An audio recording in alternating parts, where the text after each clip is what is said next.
voina chuan guitar lesson thar kan zir ho lenga voina kan zir ho le tur chu Daipawnah ti hla kha G in guitar Perhdan kan zir ho le don ni masabera chuan G in kan langa chuan a intro a khanin finger pick klem kan tel dona chuanin a intro le verse a hian khata khanin D le F sharp in pol hi kan hmang tel dona G kan meta a hnuai kha kan da son lawanga kuzung chalin 6 string second fret kha kan met telanga chuanin D kan hmang tel tho bokanga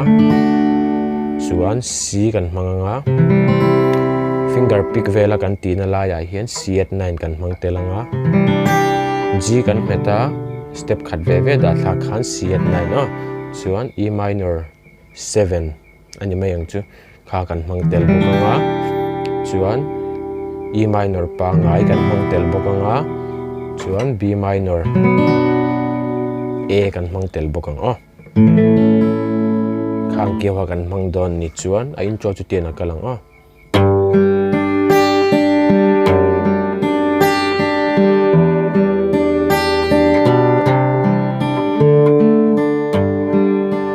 dia khan dia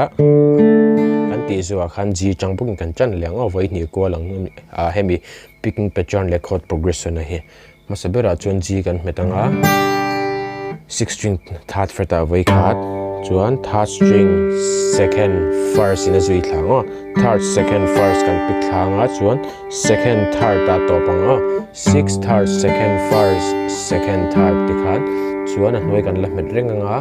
F sharp note kan met telanga 6 third second first second third tikhana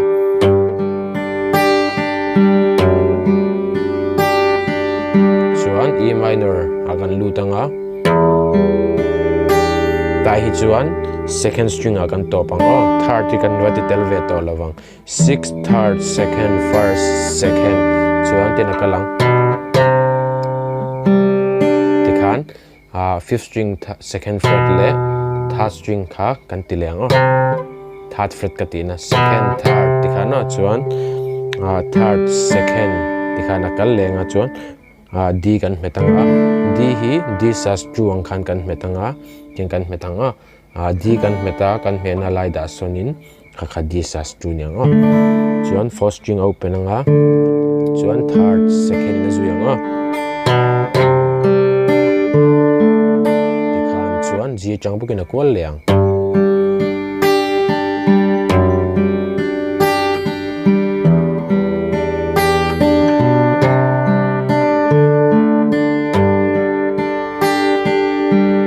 chuan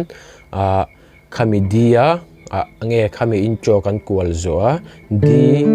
kan ti zo G kan han lu le chi khan a verse kan lu tang a verse a first progression chu tin a kalang a intro a top na lai chang kan ti chinang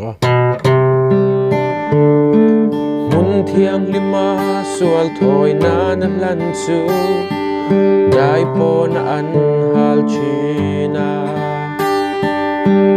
tikhana kalang masabera chuan G a khana ngai bokin 6 third second first second third chuan heta F sharp le D in pola po khan 6 third second first second third chuan C9 na po Daipawnah ta khanin 6 kha kan titel to lawanga dule kan titel thei thawa kha chu kan thu chuan C9 na ol samjok nan tin karon ti ni chu fifth third second tikhana Daipawnah an akhan dia fourth third second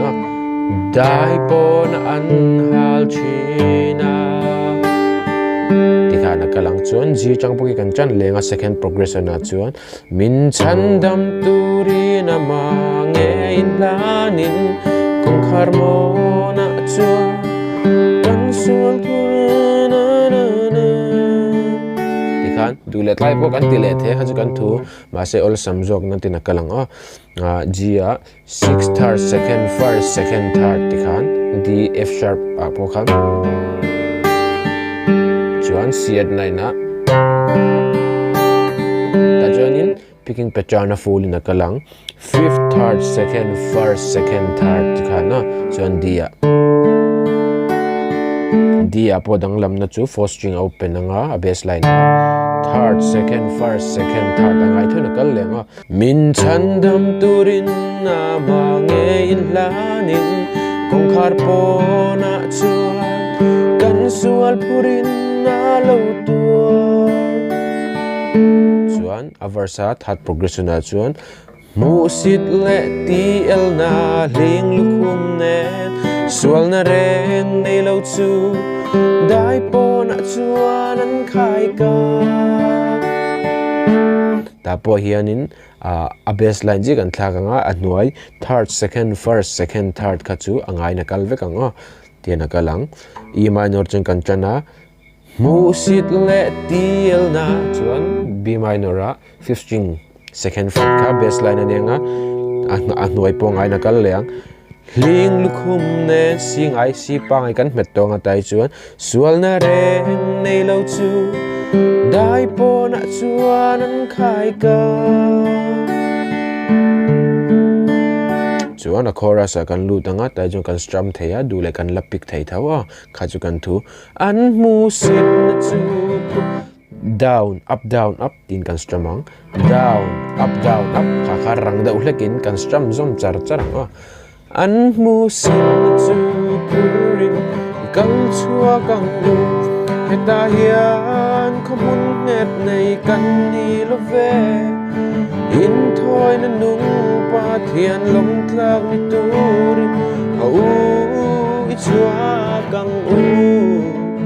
Daipawnah atuar nai chom pui ang u chuan a verse le a intro le a chorus hi karon play chuk chinanga ka thiamangin a solfang kher pon karon kal don lova chuan uluk don longai thladon ne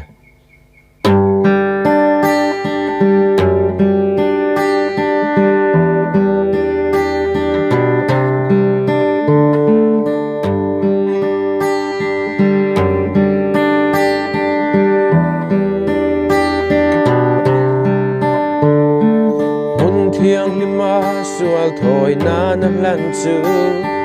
Daipawnah an hal china min chan dam turin na ma ngei lanin kong khar po na chuan kan sual purin na lo tua mu sit le tiel na ling lukhum ne sual na reng nei lo chu Daipawnah chuan an khai ka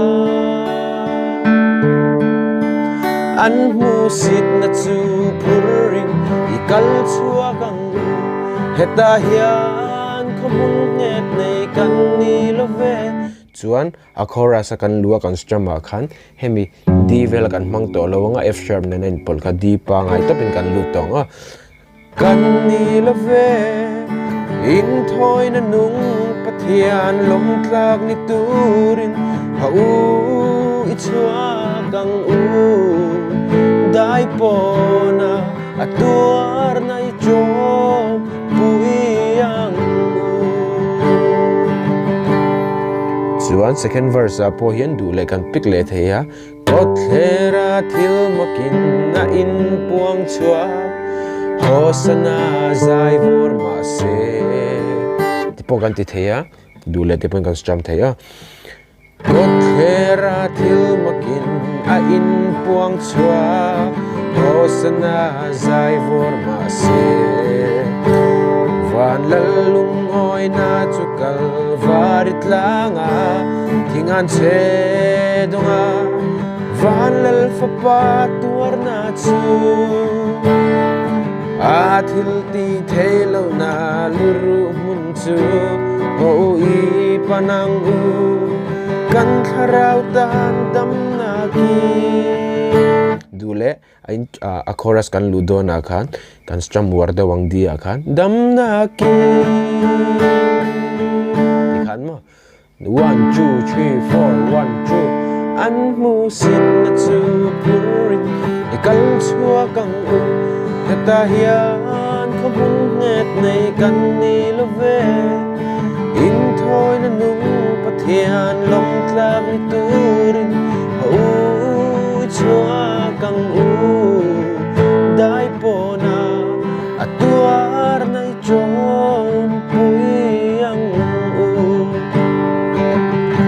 tikha na third verse vocal lenga outro in siam du ni chuan Daipawnah atuar nai cho